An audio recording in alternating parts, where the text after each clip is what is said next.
நோயால் சிரமப்படுகிறீர்களா, இழப்புகளால் சிரமப்படுகிறீர்களா, பிரிவால் சிரமப்படுகிறீர்களா, கடினமான காலத்தை வாழ்க்கையில் கடக்கிறீர்களா, ஒருபோதும் அல்லாஹ் உங்களை கைவிட மாட்டான். உங்களை விட இறைவன் உங்கள் மீது நேசம் கொண்டிருக்கிறான். கவலை கொள்ளாதீர்கள்.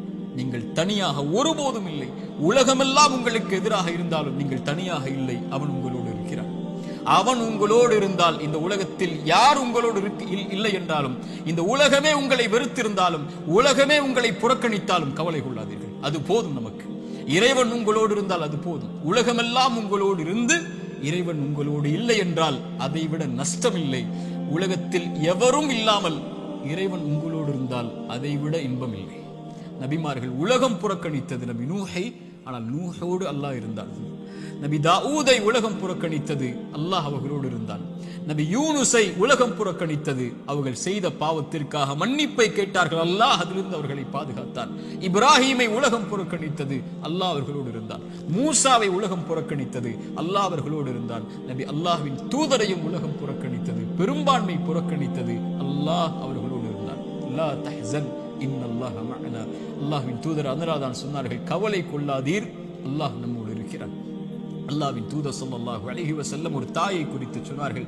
போர்க்களத்தில் காணாமல் போய் கிடைத்த ஒரு குழந்தையை ஒரு தாய் தேடி வரும்போது அல்லாஹ்வுடைய தூதர் அதை எடுத்து கொடுக்கும் போது அந்த தாய் அந்த குழந்தையை வாங்கி கட்டி அணைத்து அதற்கு உணவை கொடுக்கும் போது அல்லாஹ்வின் தூதர் நபித்தோழர்களை பார்த்து கேட்டார்கள், இந்த தாய் இந்த குழந்தையை நெருப்பில் வீசுவாளா?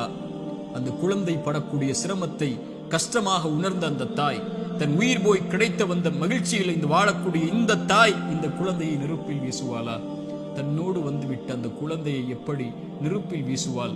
அல்லாஹ் இந்த குழந்தைக்கு இந்த தாய் காட்டக்கூடிய அன்பை விட அல்லாஹ் அவனுடைய அடியார்கள் மீது இரக்கம் உள்ளவன். அல்லாஹ் அக்பர்.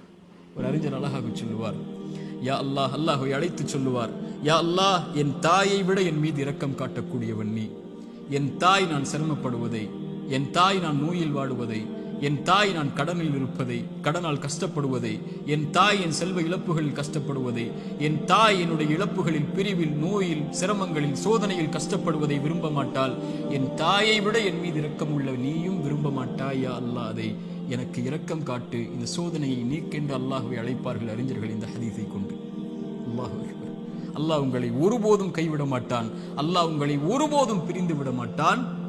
அல்லாஹ்வின் பக்கம் வந்து விட்டான். அல்லாஹ் உங்களை ஒருபோதும் வேதனை அடைவதை, உங்கள் கண்கள் கண்ணீர் வடிப்பதை, உங்கள் உள்ளம் நெருக்கமாகுவதை, உங்கள் உள்ளம் உடைக்கப்படுவதை இறைவன் ஒருபோதும் பார்த்து கொண்டிருக்க மாட்டான். ஆனால் கடைசியாக சோதனைகள் இறைவனின் புறத்திலிருந்து வருகிறது. ஆம், ஆனால் ஒருவருக்கு சோதனை நன்மையாக வரும், ஒருவருக்கு சோதனை தண்டனையாக வரும்.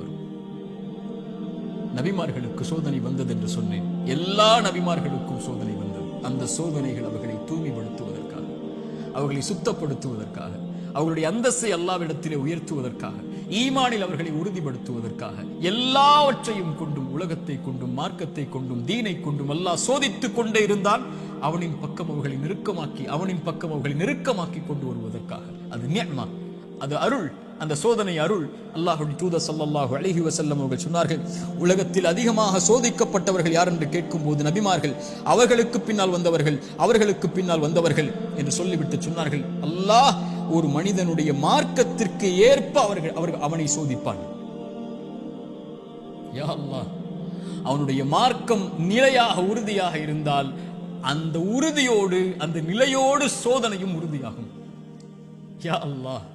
மேலும் சொன்னார்கள், அவனுடைய மார்க்கம் எளிதாக இருந்தால் சோதனையும் அவனுக்கு எளிதாகும். ஆனால் இறைவன் நாடக்கூடிய அடியார்களை இறைவன் சோதனைகளை கொண்டு, சிரமங்களை கொண்டு நெருக்கமாக்கி கொண்டே இருப்பான். இந்த பூமியில் அவன் பாவம் இல்லாதவனாக நடக்கும் வரை அல்லாஹ் சோதனைகளை கொண்டு ஒரு மனிதனை பக்குவப்படுத்துவான், நிலைப்படுத்துவான், முன்னேற்றுவான். அவனுக்கு அடுத்த கட்டத்தை நோக்கி அவனுடைய வாழ்வை நகர்த்துவான்.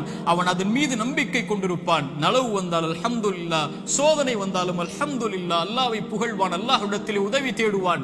இவன் முஃமின். ஆனால் பாவி, இறைவன் சோதனையை கொடுத்தால் அல்லாஹ்வை விட்டு விலகுவான். சோதனையை கொடுத்தால் பாவங்களை நோக்கி செல்லுவான். சோதனையை கொடுத்தால் இறைவனை மறந்து விடுவான். அது நலவின் சோதனையாக இருந்தாலும் பாவத்தின் சோதனையாக இருந்தாலும் இந்த குர்ஆனின் எச்சரிக்கை மிக்க இந்த வசனத்தை கேளுங்கள்.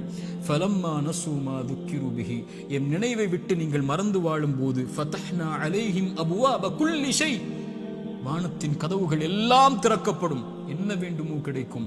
ஹத்தா இதா ஃபரிஹு மா ஊது, அல்லாஹ் கொடுத்ததை கொண்டு அவர்கள் நிம்மதியோடு வாழ்ந்து கொண்டிருக்கும் போது அது சோதனை என்று அறியாத அந்த பாவிகளுக்கு அஹத்னாஹும் பக்ததன், திடீரென்று அல்லாஹ் பிடித்து அவர்களை நஷ்டவாளிகளாக மாற்றி விடுவான். அல்லாஹ்வின் தூதர் ஸல்லல்லாஹு அலைஹி வஸல்லம் சொன்னார்கள், அடியானுக்கு அல்லாஹ் ஒரு சோதனையை இந்த உலகத்திலே விரைவுபடுத்துகிறான் என்றால் அவனுக்கு அல்லாஹ் ரப்புல் ஆலமீன் நலவை நாடுகிறான். அல்லாஹ் அவனுக்கு சோதனையை தாமதப்படுத்துகிறான் என்றால் பாவங்களின் காரணமாக நாளை மறுமையில் அவனுக்கு அல்லாஹ் ரப்புல் ஆலமீன் அதை கொடுப்பதற்கு அல்லாஹ் காத்திருக்கிறான். தீயதாக நல்லவருக்கு சோதனையை உலகத்திலேயே கொடுத்து அல்லாஹ் அவனை நெருக்கமாக்கி விடுவான். பாவியை விடுவான் அல்லது பிடிப்பான். பிடித்தாலும் விட்டாலும் அவன் அழிவது நிச்சயம். அல்லாஹ் ரப்புல் ஆலமீன் அப்படிப்பட்ட பாவங்களை விட்டு அல்லாஹ் எம்மை பாதுகாப்பானாக. நல்லவர்களுக்கு சோதனை அருள் அவர்கள் அனுபவிக்கக்கூடிய ஒவ்வொரு கண்ணீர் துளிக்கும், ஒவ்வொரு சிரமத்திற்கும், ஒவ்வொரு கவலைக்கும், ஒவ்வொரு துக்கத்திற்கும், ஒவ்வொரு அழைப்பிற்கும், அவர் காலில் ஒரு முள் தைத்தால் கூட அவர் படக்கூடிய இன்னலுக்கும் அல்லாஹ் பாவங்களை அழித்துக் கொண்டே இருப்பான். ரசூலுல்லாஹ் சொன்னார்கள் ஸல்லல்லாஹு அலைஹி வஸல்லம், ஆனால் பாவி படக்கூடிய ஒவ்வொரு சோதனையும் அவன் மீண்டு அல்லாஹ்விடத்திலே செய்த பாவங்கள் எதுவாயினும், அவன் கடந்த காலம் எதுவாயினும், எவ்வளவு கொடிய பாவங்களை வைத்திருந்தாலும் அவன் பாவத்திலிருந்து விலகாமல் சோதிக்கப்படும் போது நன்மையை நோக்கி செல்லாமல் இருந்தால் அவனுக்கு இந்த உலக வாழ்வும் மறுமையும் அழிவுதான். சோதிக்கப்பட்டால் உள்ளத்திடம் கேளுங்கள், நன்மையில் இருக்கிறாயா, பாவத்தில் இருக்கிறாயா? நன்மையில் இருந்தால் இது உனக்கு அருளின் சோதனை, முன்னேறு, வெளிச்சம் உனக்கு முன்னால் இருக்கிறது, நடந்து சென்று கொண்டே இரு, இந்த இருள் நீங்கிவிடும். இருளுக்கு பிறகு பகல், துன்பத்திற்கு பிறகு இன்பம், நோய்க்கு பிறகு சுகம், இப்படி உலகம் மாறி மாறி உனக்கு கொடுக்கும். ஓடிவிடும் நன்மையை தேடி. வெளிச்சம் உன் வாழ்க்கையில் விரைவில் வரும், மிகப்பெரிய வெளிச்சமாக.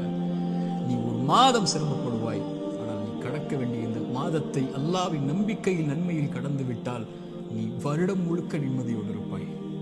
3 நாள் 4 நாட்கள் நோயில் சிரமப்பட்டால் கவலை கொள்ளாதே. அந்த நோயை அல்லாஹ்வின் நன்மைகளை எதிர்பார்த்து காரணிகளை எடுத்துக்கொண்டு களி, அல்லாஹ் உனக்கு அதற்கு பிறகு மிகப்பெரிய சுகத்தை வைத்திருக்கிறான்.